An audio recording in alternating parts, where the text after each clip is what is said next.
Does marriage still work in the modern world? Is the question that I've been thinking about.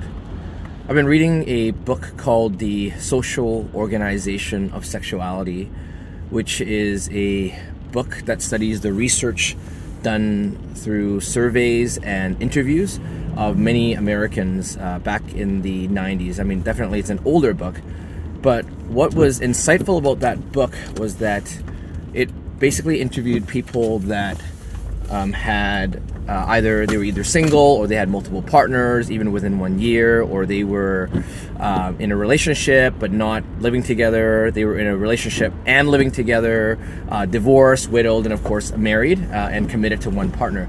And what they found was that the people that were most happiest generally, obviously there's exceptions to each group, but they were the married people that were exclusive to one partner rather than multiple partners, rather than even cohabitation. Cohabitation was better than not cohabitating, and those with one partner, one sexual partner at one time, reported higher happiness than multiple partners, either changing or multiple partners at one time.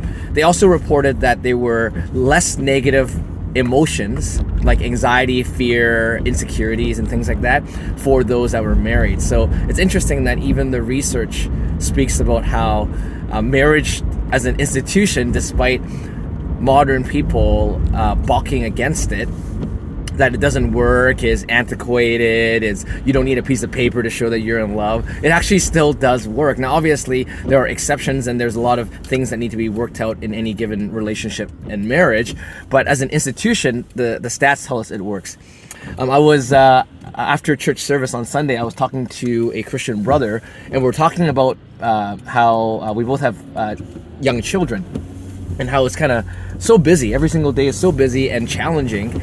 And we started talking about marriage and talking about family and why people tend to not believe in marriage and having a family and being satisfied in that anymore. And I started thinking about how today people seem to have wrong expectations towards marriage and having a family.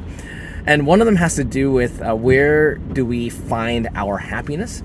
And surely if a person tries to find their happiness in sensory pleasure or just pure sexual pleasure, or the novelty of a relationship, or the novelty of pursuing someone new or being pursued, if you're a woman, that it's all sensory. And obviously if you have a family with young children, that's not going to happen very often because of just the busyness and responsibilities.